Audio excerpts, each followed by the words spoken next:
another word for solutions, if you know your vocab, are roots, x-intercepts, or zeros. Okay, so we're looking where would this graph cross the x-axis. Okay, normally when we do that, we need it set equal to 0. Okay, that's why we call it a 0.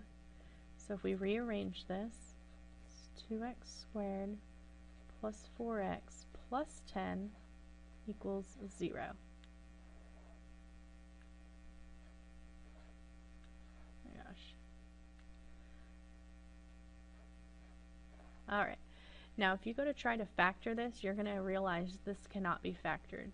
Okay, so when we can't factor and we need roots, we use quadratic formula. Remember, that is x is equal to negative b plus or minus the square root of b squared minus 4ac all over 2a. So first we're going to identify our a, b, and c. So our a is 2, our b is 4, and our c is 10.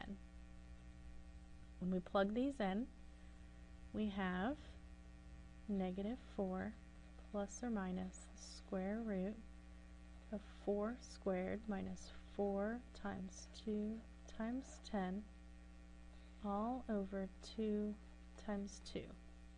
Okay, so we're going to simplify what's under the radical first. Okay, so underneath here we have 4 squared, which is 16, and then we have 4 times 2 is 8, times 10 is 80. So 16 minus 80 is negative 64. So we have negative 4 plus or minus the square root of negative 64. We just talked about in section 2.4 complex numbers and imaginary numbers. So if you take the square root of a negative, that's when you get I. So the square root of 64 is 8, but since it's negative, it's 8i. So we have negative 4 plus or minus 8i over 4. Now both of these terms are divisible by 4, so we can reduce this. So negative 4 divided by 4 is negative 1 plus or minus, and then 8 divided by 4 is 2i. So those are the roots, or the solutions. This one asks you to find the vertex. So to get the vertex, we have to have it in vertex form, or what your book was calling standard form. So we're going to complete the square. So if we factor out of the first two terms, we're going to factor out the a, which is 2. Okay, that leaves us with x squared plus 4x, and we do our plus box. And on the outside you have your constant minus box. What goes in the box is half of b squared, so your b is 4. So 4 divided by 2 is 2, squared is 4. So a 4 goes here, and it gets multiplied by what's outside, by the a. That's 8.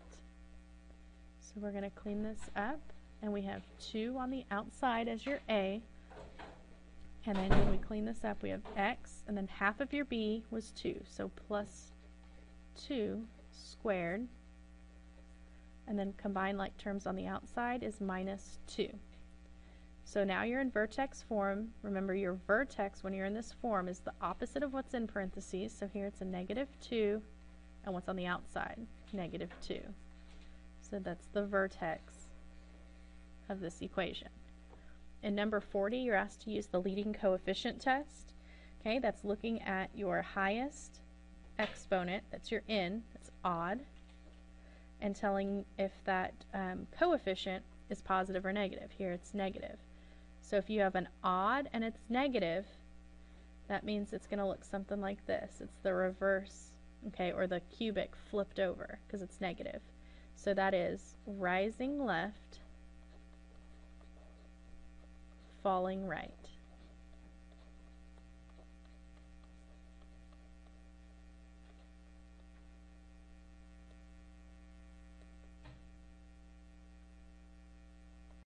Alright, so on 41, it printed out, it didn't draw the symbols correctly. This is supposed to be the greatest integer function.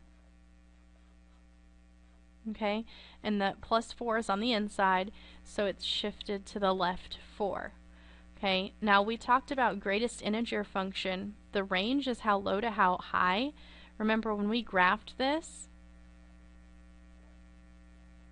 we had the steps with the open circle on one end, on the right, and the solid on the left, and it was just a step up. All of the y values in between the integers didn't exist, so it was only integers. So it doesn't matter if we shift this left or right, the up and down values are still only going to be integers. Okay, so your range would be all integers. On 42, it says to use a graphing calculator to graph the function, tell whether the graph is odd, even, or neither, and explain. Alright, we already talked about even, meaning it's symmetrical about the y-axis, and odd, meaning it's symmetrical about the origin. So in your calculator, you'll just type this in, y equals, so we can look at the graph. So it is x squared minus absolute value is under math, scroll over to number, and it's ABS. So x squared minus the absolute value of x, close that parenthesis, and graph. Okay, so it's this parabola. Is this graph odd, even, or neither? And you should say that it is even, because if I were to fold this over the y-axis, it's the same on the left and right. So it's symmetrical about the y-axis. So that's even. 42 asks you to determine the intervals where the function is increasing, decreasing, or constant. Okay, remember, you're looking from left to right, just like you read a book, and we're looking at x values here. Remember, x values. Don't look at low to high, left to right, like you read a book. Okay, and when we talk about increasing, decreasing, constant intervals, we're never using brackets like with domain and range, it's always parentheses. So our first interval, okay, we're supposed to go and put arrows on these and say that this keeps going. Okay, so this would go on forever left, down and left, but we're worried about left, to negative infinity. So it's coming from negative infinity to the first turning point. Okay, we already did the turning points on this graph. Okay, that x value of this turning point was negative 6. So from negative infinity to negative 6, looking left to right, this is coming up, so it is increasing. Okay, here is another piece where it's increasing from left to right, so we're going to write that one also. Okay, so from negative infinity to negative 6, and from negative 2 to infinity, this is increasing. This piece in the middle, when we look left to right, this is decreasing, and this is from negative 6 to negative 2. There's no place on this graph that it's constant. Constant would be a horizontal line. 44 is division. Again, it doesn't specify for you to use long or synthetic, so you may choose. On this one, where you would normally want to do synthetic, when you find your root, it ends up being a fraction. So you would have a fraction out here, and you can do that.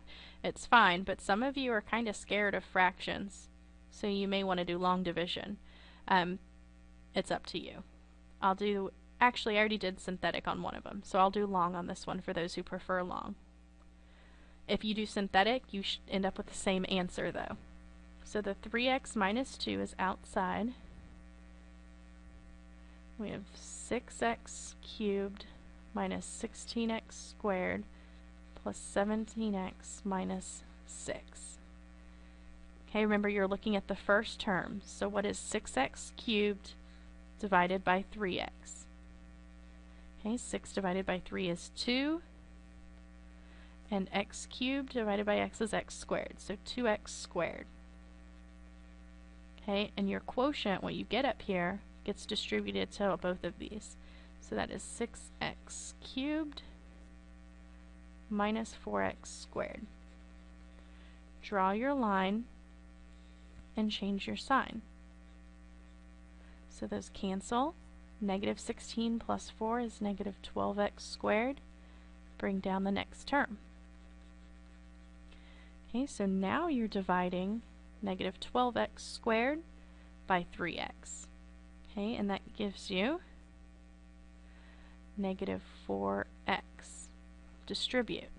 Gives you negative 12x squared, positive 8x. Draw your line, change your sign.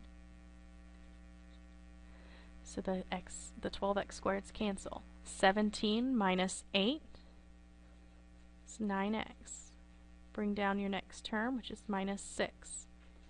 Okay, so now you're dividing 9x by 3x. The x's cancel. 9 divided by 3 is 3.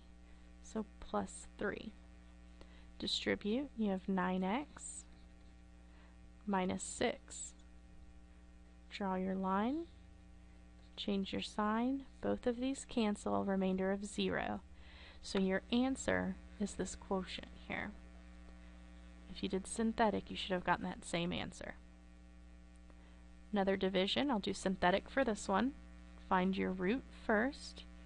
So that is negative 2. So that comes on the outside. List your coefficients. I don't need any placeholders, so it is 2, 1, negative 5, 2. Draw your line. Bring the first number down. We're multiplying here. Negative 2 times 2 is negative 4. And then add or subtract. Combine these numbers. 1 minus 4 is negative 3. Multiply. Negative 2 times negative 3 is positive 6. Combine these to a positive 1. Multiply. Negative 2 combine to 0. So you have a remainder of 0. Remember, when you're doing synthetic, you started off, this was your x cubed term. So now this is x squared. So this is 2x squared minus 3x plus 1, no remainder. So that is your quotient. If you were asked to then write the factors, you would need to factor this farther, which would split to 2x and x, 1 and 1. That would be 2 and 1 is 3, but both of these would need to be negative. Last but not least, find the roots. Okay, again, that is finding the zeros. This cannot factor. There's no combination of 10, no factors of 10 that will combine to 6. So again, this is quadratic formula. Negative b plus or minus the square root of b squared minus 4ac all over 2a. Identify your a, b, and c. Those of you confused on where these numbers are coming from, standard form of a quadratic is ax squared plus bx plus c. So the number in front of x squared is a, the number in front of x is b, and your constant is c. So we're going to plug those in now. So we have negative 6 plus or minus the square root of 6 squared minus 4 times 1 times 10 all over 2 times 1. Okay, we're going to reduce what is under the radical here. 6 squared is 36. 4 times 1 times 10 is 40. So 36 minus 40 is negative 4. So we have negative 6 plus or minus the square root of negative 4 all over 2. Again, negatives under the square root is our imaginary numbers. So square root of 4 is 2, but since it's negative, it's 2i. So we have negative 6 plus or minus 2i over 2. Both of these are divisible by 2. You reduce. Negative 6 divided by 2 is negative 3. 2 divided by 2 is 1, so it's just 1i. And those are your roots, and that's the end of your review. Remember that if you turn this in when you take your 9 weeks exam, I'll give you bonus on the test up to 10. I will also replace your 2 lowest daily grades, and what you get on this review is what I will give you for your 2 lowest daily grades.